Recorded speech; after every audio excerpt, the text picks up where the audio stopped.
नमस्कार दोस्तों, एक बार फिर आपका स्वागत है मैजिक नफ़ो पे। आज मैंने दिन में एक ट्वीट पोस्ट किया था कि हो सकता है कि आज डिक्सन का एक मीडियम टर्म टॉप बने और यहाँ से 2650 के लेवल की उसकी यात्रा शुरू हो। तो इस पर एक फॉलोअर ने, हरिप्रसाद जी ने कमेंट किया था कि काफ़ी क्लियर ब्रेकआउट है और इसके ऊपर जाने की संभावना है और ये टॉप नहीं है। तो हो सकता है कि ऐसा हो सकता है ना हो। तो मुझे ऐसा लगता है कि डिक्सन जो है यहाँ पे ट्रेडर्स को ट्रैप कर सकता है। तो आइए एक बार देखते हैं कि मुझे ऐसा क्यों लगता है और टेक्निकल एनालिसिस डिक्सन का क्या कहता है।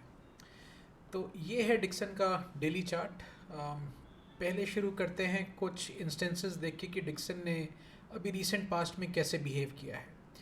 तो सबसे पहले देखिए ये वाला कैंडल। यहाँ पे अगर आप देखेंगे तो ये इस स्विंग हाई का ब्रेकआउट था कि इसने थोड़ा सा कंसोलिडेट किया, रिट्रेस किया और वापस से ब्रेकआउट हुआ।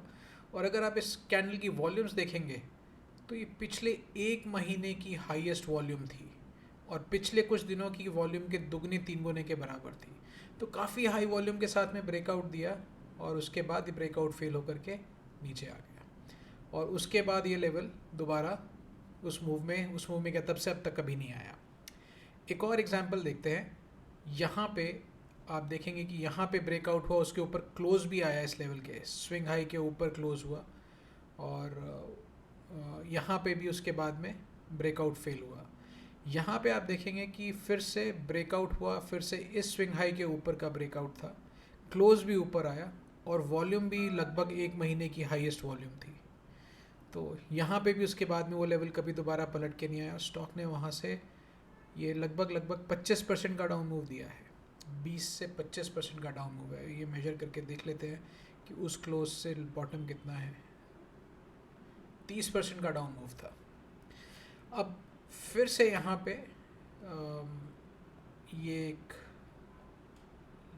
रेजिस्टेंस लाइन कह सकते हैं जहाँ पे कि दो बार पलटा था और यहाँ पे फिर इसने ब्रेकआउट दिया है। और मैंने कल क्यों नहीं बोला कि टॉप है और आज क्यों बोला कि टॉप है, आइए इसको भी एक बार समझ लेते हैं। एक बार फिर से इसको सारे को क्लियर करके स्टार्ट करते हैं। तो ये डिक्लाइन जो है ये कॉम्प्लेक्स पैटर्न का पार्ट है। अगर मैं इसके एलियट वेव मार्किंग करूं तो ये हमारा एक ट्रायंगल था, ए बी सी डी ई। तो ये ट्रायंगल जो था ये यहाँ पे ख़त्म हुआ था और ये ट्रायंगल जो था ये बी वेव था ए बी सी का, ए बी सी का ये बी वेव था। ठीक है, तो ये एक पहला वेव था जो यहाँ से यहाँ तक डिक्सन ने पूरा किया।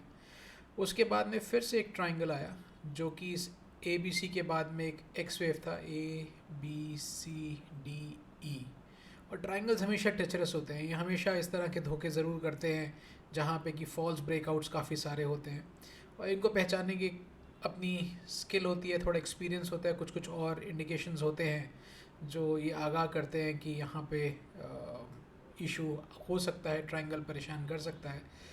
अब ये जो ए बी सी डी ई था ये एक्स वेव था और उसके बाद में फिर एक A B C pattern start हुआ और जिसमें ए वेव जो था वो ये था, यहाँ से यहाँ, और ये अब बी वेव पूरा होने की संभावना है। और इसके बाद में सी वेव जो है वो एक इम्पल्स होगा जो हमें 2650 के लेवल्स के आसपास ले जा सकता है। अब ये जो बी वेव है ये खुद एक ट्रायंगल था। तो अगर आप इसे देखेंगे,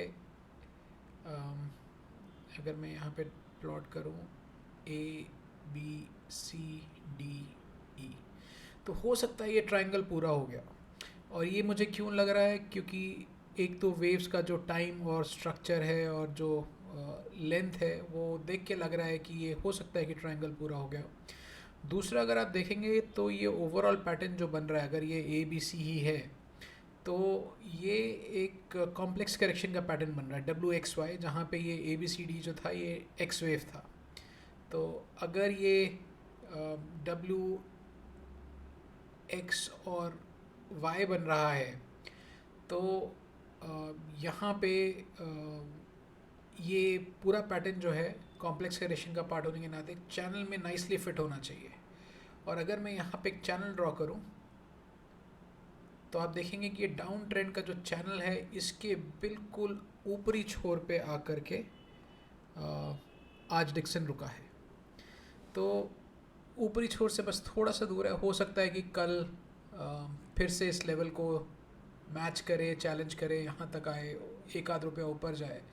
पर संभावना ज़्यादा यही है कि ये आज इसका टॉप था और यहाँ से ये पलट के सी वेव जो कि एक डाउनवर्ड इम्पल्स होगी जो हमें 2600 तक लेके जा सकती है, उसकी शुरुआत कर सकता है। अब मार्केट में कुछ भी 100% नहीं होता, हो सकता है कि ये सचमुच में ब्रेकआउट हो और यहाँ से रिवर्सल हो करके ऊपर की तरफ शूट करके चला जाए। और ये भी हो सकता है कि ये ई वेव जो ABCD का जो ई वेव है ये अभी ख़त्म ना हुआ और ये खुद एक ट्रायंगल बन जाए, यानी कि यहाँ से सिर्फ ट्रायंगल का A था, BCDE जो फिर से इस चैनल को टच करे और उसके बाद में सी वेव स्टार्ट हो। तो इसलिए यहाँ पे इसको शॉर्ट करके बहुत ज़्यादा तेज़ मोमेंटम की सेंस नहीं बनती, क्योंकि मोमेंटम तो इसका अभी भी लॉन्ग का ही है। तो इसको शॉर्ट करने की सेंस तब बनेगी जब ये यहाँ से नीचे की तरफ मूव कंफर्म करे। लेकिन अगर आप ऑप्शन राइटर हैं, अगर आपको कॉल राइटिंग में इंटरेस्ट है, तो ये आज का दिन आपके लिए अच्छा साबित हो सकता है। तो आइए कंफर्म करने के लिए क्या मार्केट ने भी यही रीड किया, एक बार ऑप्शन चेन देखते हैं। तो अगर मैं डिक्सन की आज की ऑप्शन चेन देखूं अगस्त की, तो अगस्त में आप देखेंगे 4100 के लगभग 1000 नए ऑप्शन राइट हुए हैं। तो 7000 के ओपन इंटरेस्ट में 1000 नए ऑप्शंस आज ही राइट हुए हैं, जो काफ़ी स्ट्रॉन्ग सिग्नल है कि हो सकता है कि ये यहाँ पे आज टॉप बना दे। लेकिन इसके साथ में ये भी नहीं डिनाई किया जा सकता कि 4000 पे 300 पुट भी राइट हुए हैं, जो कि एक अच्छा OI इंक्रीज़ है पुट्स के लिए। तो देखते हैं कि इसमें अगले महीने यानी सितंबर के लिए क्या तैयारी हुई है। तो सितंबर में आप देख सकते हैं कि जो मैक्सिमम कॉल ऑप्शन का इंटरेस्ट डेवलप हुआ है वो 4000 के लेवल पे हुआ है और आज भी कॉल इंक्रीज़ हुए, कम नहीं हुए, जो कि काफ़ी हाई प्रीमियम पे ट्रेड कर रहे हैं। तो संभावना ऑप्शन चेन को देख के यही लग रही है कि ऑप्शन राइटर्स भी आज कल में हो सकता है आज ही टॉप की संभावना लेके चल रहे हैं। और जो टेक्निकल लॉन्ग टर्म चार्ट का पैटर्न है, जो एलियट वेव कहता है और जो ऑप्शन चेन कहता है, वो सब यही कहते हैं कि जो ब्रेकआउट है जो आज डिक्सन में आया है, ये हो सकता है कि एक फॉल्स ब्रेकआउट हो और ये ट्रेडर्स को एक बुल ट्रैप में ट्रैप करे और यहाँ से ये पलट के तेज़ी से नीचे की तरफ चला जाए। आशा करता हूँ दोस्तों आपको एनालिसिस पसंद आया होगा, आपको इससे कुछ लाभ हुआ होगा। अगर अच्छा लगा तो प्लीज़ चैनल को लाइक कीजिए, सब्सक्राइब कीजिए, अपने फ्रेंड्स के साथ शेयर कीजिए और कमेंट करके ज़रूर बताइएगा कि आपको ये एनालिसिस ठीक लगा या आप इससे अग्री करते हैं, डिसएग्री करते हैं। आपके विचार सुन के काफ़ी खुशी होगी। तो फिर मिलेंगे अगले एपिसोड में, अगली बार फिर मिलेंगे नफ़ों पे। तब तक के लिए इजाज़त दीजिए, नमस्कार।